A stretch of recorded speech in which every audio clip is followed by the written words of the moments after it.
Excellent. Hello. Hello there. Everything worked out fine? Yeah, all good. We're connected, so that's good. How are you today? I'm very good. Fine, thank you. I'm a bit stressed because I'm right in the middle of selling the apartment. Oh Yeah, no. Wow, but that is very stressful. yeah, but besides that, I'm all good.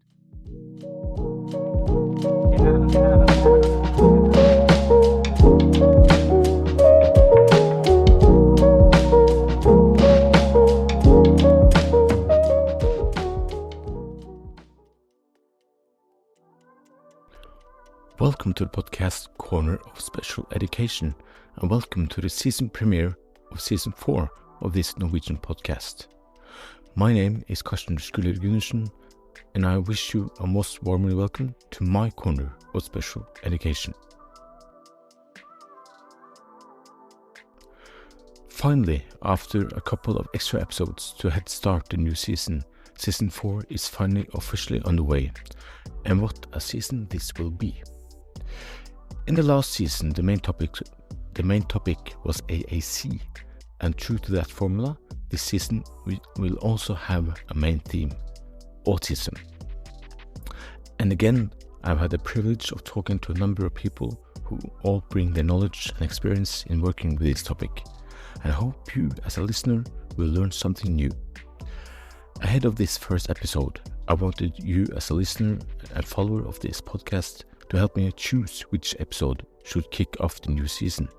You could choose between 2 episodes, one in English and one in Norwegian. First of all, thank you to all who voted. Now, since this introduction is in English, I guess you already understood which episode got the most votes. So, in this season premiere, you will hear my conversation with Sarah Wilde, head teacher at Limpsfield Grange School, which is a school for girls with autism. I contacted Sarah after I watched the BBC series Inside Our Autistic Minds back in the autumn of 2023, and we sat down to record this episode in the spring of 2024. It was a truly interesting conversation to be a part of, learn more about autism and masking, girls and autism, etc. With that, here's my conversation with Sarah Wilde. Well, I would like to welcome to a new episode of the podcast, The Corner of Special Education. And this is actually the first episode in English for this podcast. So I'm quite thrilled about that, and also thrilled about, as always, I have a guest with me, and I'm quite thrilled about that this guest I have said yes to participate. So thank you for that. Today's topic is girls and autism, and the background for this episode is this series Inside Our Autistic Minds. And well, with that said, as I mentioned, I have a guest with me, and why don't you give a short introduction of yourself and your role? Thank you very much. Well, first of all, thank you very much for inviting me onto your podcast. It's an honor. So thank you very much. And Thank you very much. Well, and I hope that your listeners find it, interesting and useful. So my name is Sarah Wilde, and I'm head teacher of a school called Limpsfield Grange, which is based in the UK. And it's a school for autistic girls. And as far as I can work out, we are the only school, certainly in the UK, and I think maybe in Europe, that caters just for autistic girls. oh, really? Yeah. So Yeah. it's a pretty cool and unusual place. Yeah, and a unique place, would you say? Yeah, I think I think it's absolutely unique. So sometimes we have open mornings where we invite people who might want their children to come to Limpsfield Grange to come and have a look around. And we've had people come from New York, we've had people come from Nairobi and Hong Kong. Sometimes I get contacted from people in Australia and say, we can't find anywhere else like you. So I have a suspicion that there isn't anywhere else like Limpsfield Grange anywhere else in the world. But, if there is, I'd love to meet them. And, maybe we could hang out and swap ideas. Absolutely. Actually, we have different offers or services for pupils within the autism spectrum schools and special groups here in Oslo, where I'm based, and also Norway. So actually, I've worked myself for 2 years at a special school for students within the autism spectrum. So as we talked about before the recording started, it's a quite fascinating world of this autism spectrum. Yes. Well, it's something that I've been really interested in for a long time. I've been head teacher here at Limpsfield Grange for 12 years.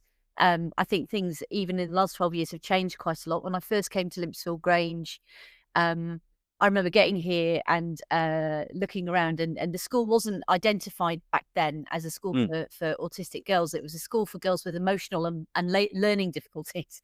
Okay. And I started talking to the girls, and I asked how many of them had autism, and it was about 40%. And so my team and we started looking for, courses that we could go on to learn more about female autism. And really quickly, we realized that there weren't any at all. And that lots of people didn't really understand that girls and women could be autistic. Yeah. So that's really what kickstarted our journey. So we've done lots of different things at Limpsfield Grange. From about 2013 onwards, we've been kind of campaigning to raise awareness originally that, women and girls are autistic. And now what we're campaigning for really is just to kind of improve services, because at the moment there are pretty much no services that are specifically designed for autistic women and girls. And that's just not really good enough, is it? And I think the needs of autistic girls versus autistic boys are quite different. You need different kind of support, and you might need support with different things. And that's certainly true when you get to adulthood. Autistic women need support with different things to autistic men, 100%. But at the moment, kind of autism services are just all lumped together, and they tend to be very male focused. So that's what we've been doing here. We write books, we speak at conferences, we've been involved in a couple of documentaries on TV. The girls, I really want the students that are at Limpsfield Grange to feel that they've got a voice, because actually people need to talk and listen to autistic people to find out what their lived experience is, and so that they can find out what they need and how they need to be supported. And what's the landscape? What's the kind of special educational needs landscape like it where you are? Well, we have most of the pupils are in the ordinary school, including those with, for example, autism. But we have different special groups or special schools, so that you have to apply to them, and there aren't that many slots available. So you have to have a strong case. And are the students that go to schools like that, are they usually quite bright and academic, or are they students who struggle with learning a bit more? Well, you have the broader picture, absolutely. So you have within a class in here, for example, at my school, you have a great variety of pupils, both with and without that diagnosis. But first of all, thank you so much for taking the time. That's okay. You're welcome. And I was, the reason I contacted you was on the background of the series you participated in, Inside Our Autistic Minds. Oh, yes. Did you see that? Yeah, I thought it was excellent. Yeah, I thought it was incredibly emotional, wasn't it? I thought it was very thought-provoking. Yeah, and I think I also have an appointment tomorrow with another person from that series. We are going to talk about the sensoric system. Oh, good. And within the autism. So, this will actually be the first English or international episode that I'm making. So I'm quite thrilled about it. Oh, excellent. Well, that's great. And I'm glad that this has come out of that documentary, because it was a really, it was an incredible experience for us to be part of, actually. We were very incredibly privileged to be part of it. And I just thought just the way that it portrayed autism to kind of anybody who's not that interested in it was just really helpful and illuminating and thought-provoking. So we're really proud that we were part of it. I can imagine, absolutely. And I thought that you know, when I watched 2 episodes, and how it shows in a very good way how different Yes. person within the spectrum are, Yes. and how the host Chris and the team around, and including yourself, and how you made it possible to have a greater understanding of what it's like to be within the autism spectrum. Yes. And I think it's really important, isn't it? So that people don't think that autism is just the same thing, because I think, you know, autism is a condition in itself, but then you do have people's personalities on top of that. Mm-hmm. And that means that Absolutely. it's, you know, it manifests in so many different ways. So, you know, if you've met one autistic person, you've just met one autistic person. It doesn't mean you know anything about it, really. No, that's absolutely, absolutely. And you know, the topic of the episode is girls and autism, and as you said yourself, the autism, how it how it compares between boys and girls, Yeah. and it's quite different. So Yes. we'll dive a little bit into that later on. But you have already talked about some about autism and what it is to you. But could you elaborate? What is autism to you? Oh, I think autism to me is a million different things. You know, every autistic person is different.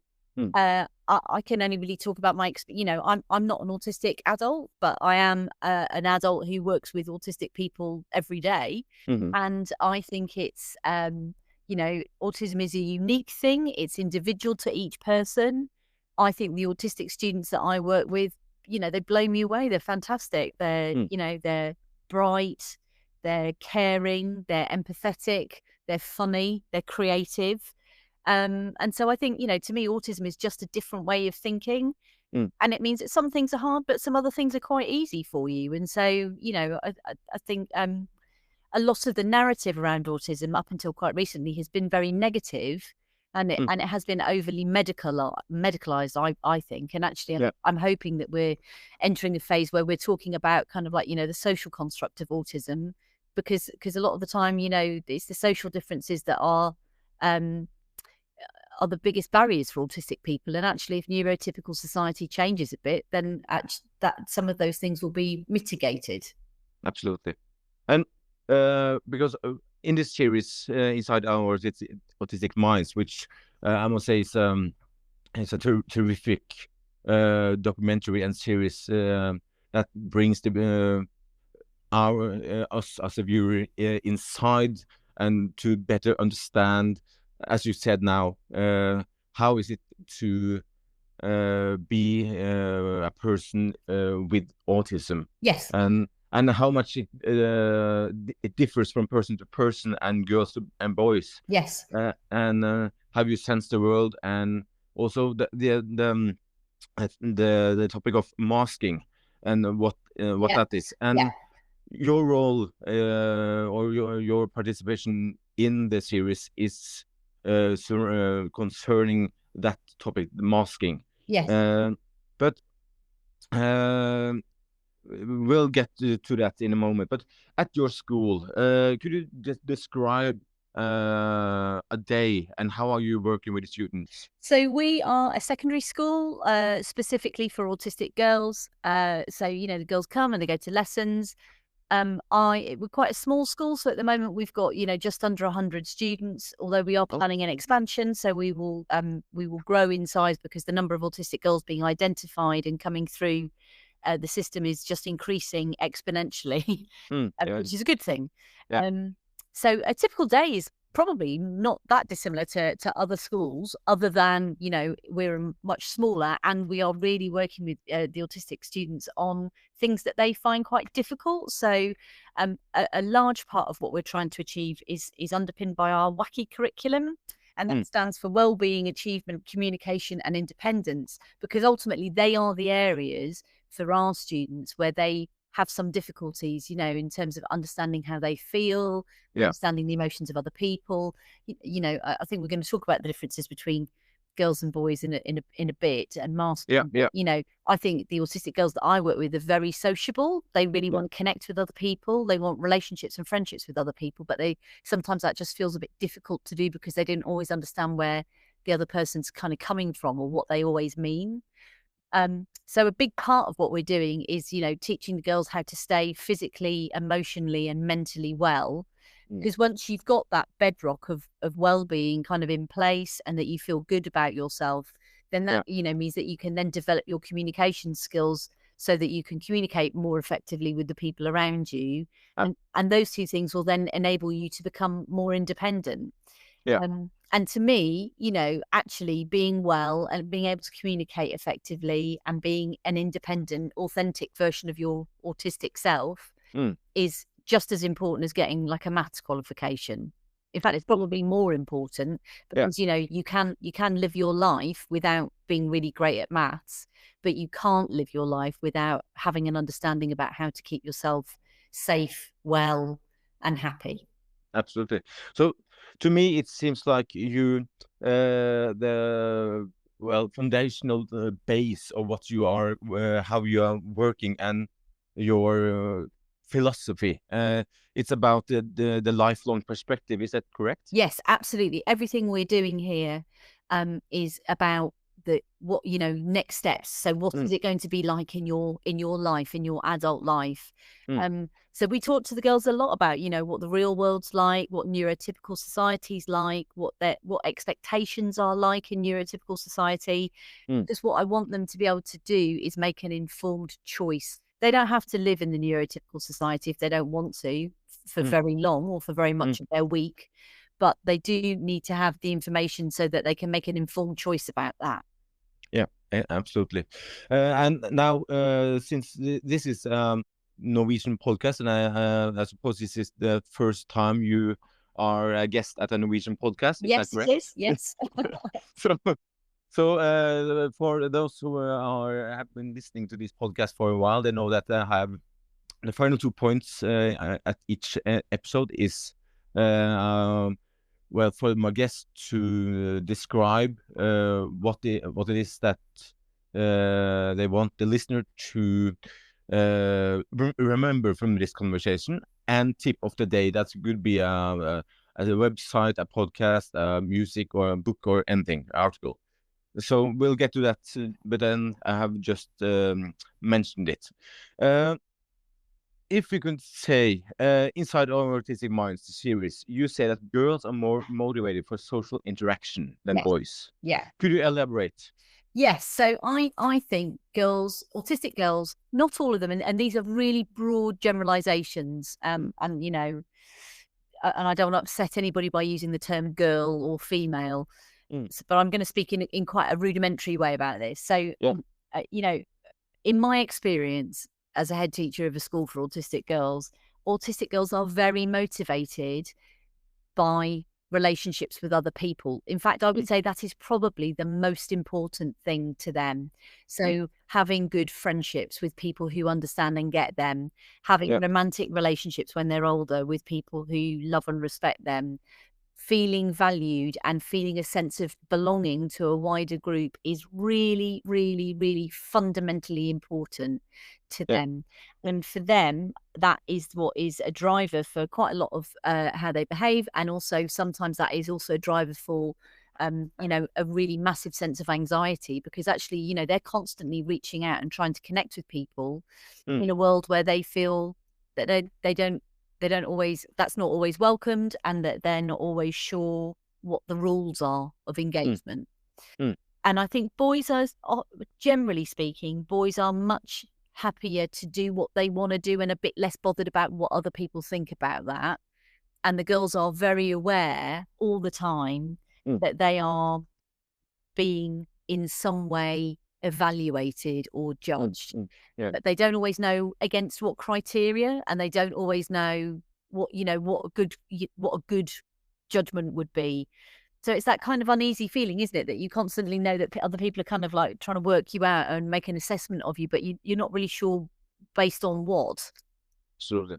So, and that really, I know you were going to ask me about masking, but that kind of, this is all linked to masking. So in in simple terms, what autistic girls are very good at doing from a really early age, and, you know, talking to colleagues and, you know, professionals in other settings, I think they probably start doing this when they're about 6 or 7.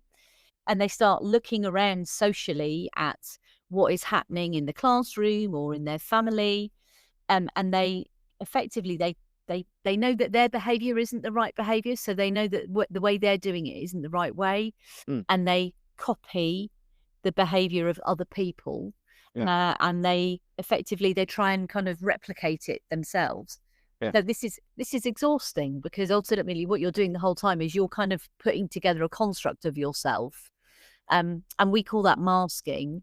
And the long-term impact of masking is autistic burnout, really. So, you know, if you keep doing that and you do that all day, every day, it really drains the amount of social energy that you've got available. And eventually it just means that you know, you just can't manage, and you're totally burnt out because you have no more social energy to give.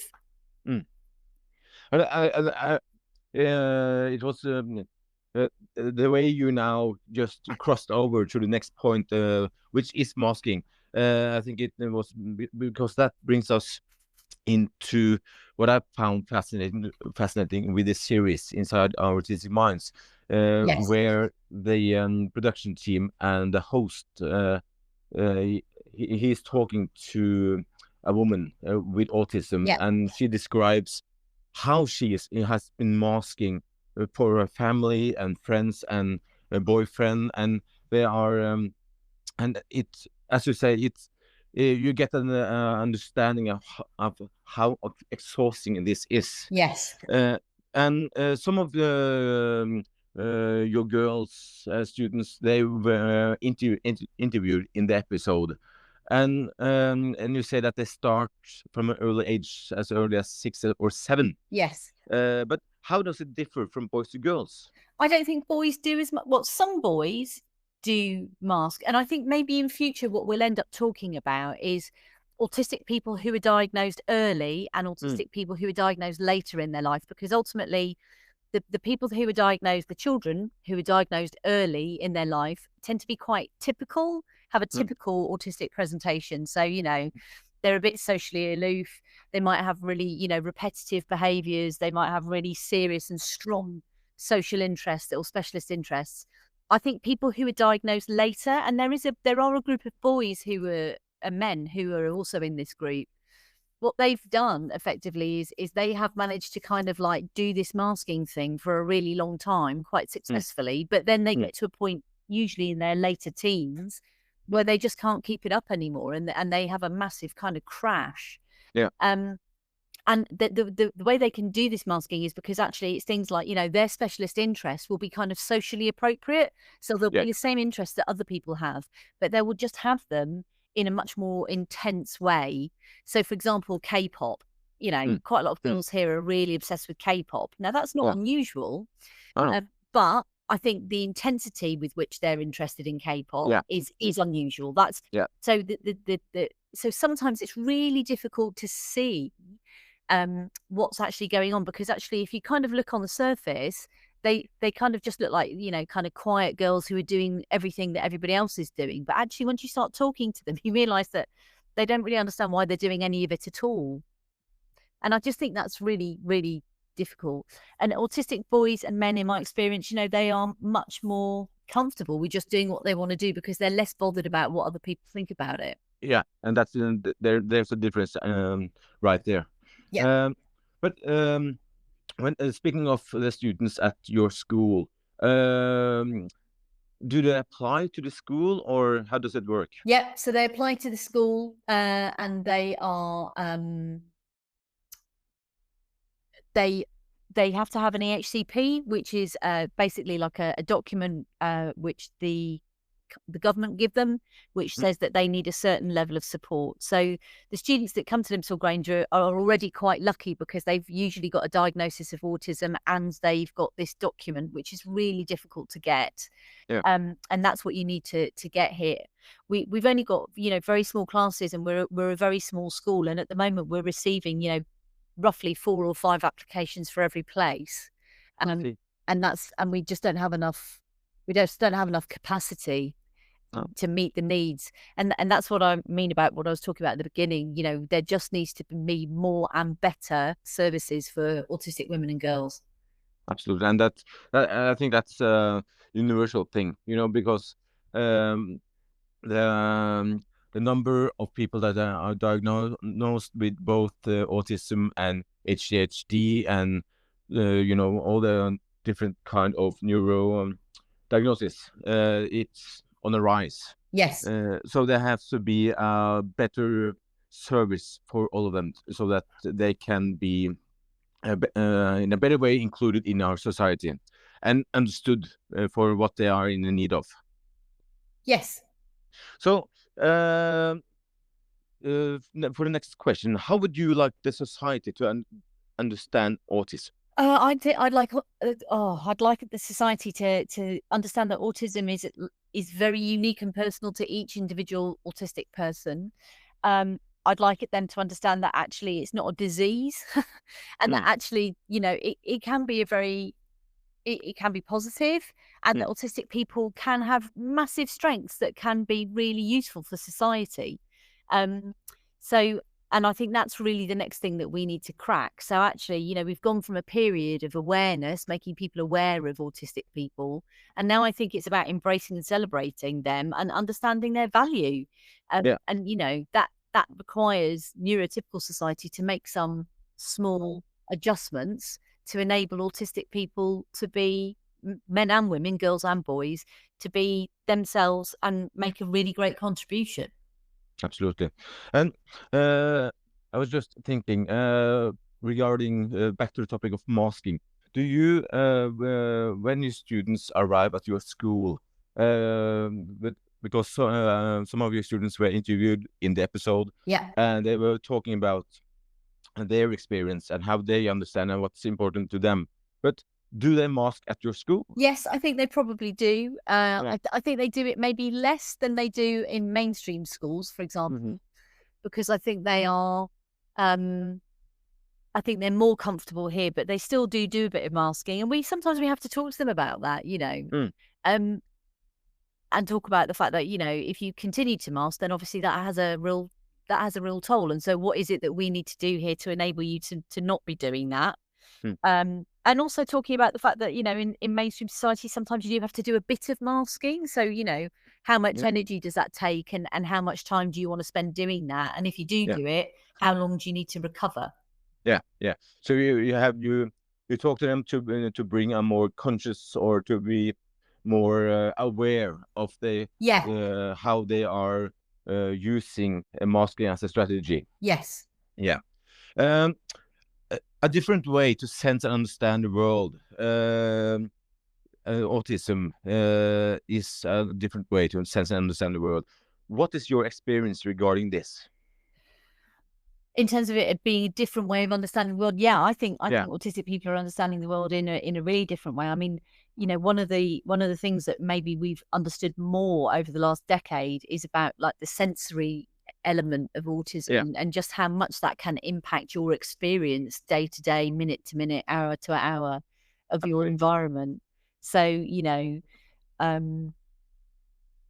if you are being totally bombarded by sensory feedback from your environment, that is going to have a big impact on what else you can take on board, how anxious you might feel, how overloaded you might feel. I mean, actually getting through a day when you can, taste electricity and hear what birds hear, that would be a really exhausting day, wouldn't it? Because you're constantly having to like tune things out or focus on something and not focus on something else. So I think autistic people, I think we need more programs like Inside Our Autistic Minds, because actually because that was so illuminating in terms of like, people who don't speak, how they are interpreting the world and what they're thinking about. And I would imagine it's a highly personalized experience. Absolutely. And in that regard, how can us around, the team around, the society, the family, how can people what can people do to better understand and facilitate? I think the first thing you should do is ask autistic people. I should think, if you're working with an autistic person, in your workplace, if you've got an autistic person in your family, if you're a professional, for example, if you're an educator and you've got autistic children in your classroom, ask them how they would like to be supported. I think that is the most transformational thing that we did here, is we just started saying to the girls, what works for you? Because actually, I'm a middle-aged neurotypical woman. I don't know how it is for you. So, ask them about their experience and ask them how they would like, what is the biggest problem for them and how do they think what would help to sort it out? Yeah. And that is one of the, one of the ways that the host and the team around that created Inside Our Autistic Minds, I think that they wanted the four persons with autism in that show. Yes, they wanted to give them the opportunity to tell the family and friends, this is me, and this is inside my mind, and this is how I understand and sense the world. So just as you say, ask and listen and try to in that way understand, and that goes for everyone, actually, don't it? Yeah, absolutely, because I think sometimes we do a lot of projecting. Absolutely, yeah. And I think we should just ask them. We are now actually closing in at the two last points. And from this conversation, what do you want the listener to remember? I would like the listener to remember that, that autistic women and girls are fantastic, and that they are capable and funny and creative and brilliant. And that actually, if you really want to support and work with them, you need to talk to them about where they're coming from. Excellent. And do you have a tip of the day that you want to share? Yeah, I was thinking about what you said, and actually, so about nearly 10 years ago, we wrote a book here. We wrote a book called M is for Autism, and it's a novella, and the girls wrote it. So it was like a whole school project, and we worked with an author, and we created this book, M is for Autism. And at the time, it was the first novel to have a female narrator in it, and it was based on our experience. It was based on the experience of the girls, and it's available on Amazon. And I would like to recommend that to your listeners. Actually, it's only little; it's probably about 60 or 70 pages long. It's really, really good, and now it's recommended reading in the UK for anybody who's doing a postgraduate qualification in autism. It's one of the things that they request that you read. So I would highly recommend that. If you want to get inside a fictional autistic girl's head, read that. Perfect. I'll for each episode I create a post on the blog, so I'll link to the book in that post. Yeah. But Sarah, is there anything else before we finish the conversation that you haven't said? No, I mean, the only other thing I would say to your listeners is if you've we've got a school website, a Limpsfield Grange School website, which has got quite a lot of information on it. So actually, if any of your listeners kind of want to reach out or have a look at some of the resources that we've got on there, then they're very welcome to do so. And you can find us if you just Google Limpsfield Grange School. We come straight up, and you can. Excellent. I'll post a link on that to your website as well. Yeah. In the blog post. So, but with that, Sarah, again, thank you so much for taking the time. And I've been looking forward to this conversation since we first started the talking before Christmas, I think. Yes. Well, yeah. Thank you so much. Thank you so much for inviting me on. I think that's, it's a real privilege, and it's an honor. So thank you very much. And I just hope people find it useful and interesting. Absolutely. And the honor is all mine. So thank you very much. That's all right. Take care. Okay. Thank you. Bye-bye. Bye.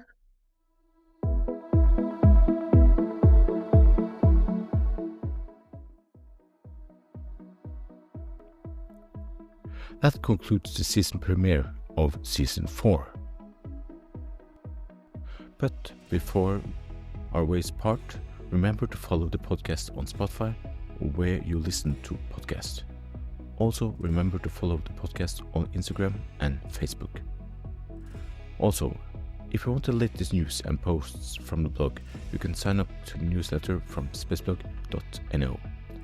If you have any comments or want to get in touch, don't hesitate to send me a PM or email at karsten@spacblog.no. As always, I really appreciate if you rate, share and recommend the podcast.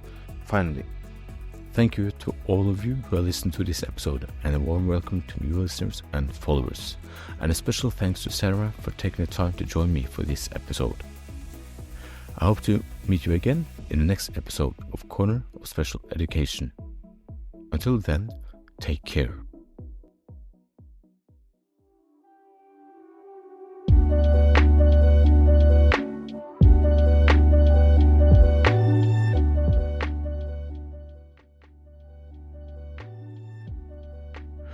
In the next episode of Corner of Special Education. Ja, det selvsagt krevende og på så mange nivåer sett I forhold til hva disse personene strever med av lærevansker og ikke minst sosiale vansker, fordi de feiltolker, og de har et sanseapparat som synes å leve sitt eget liv.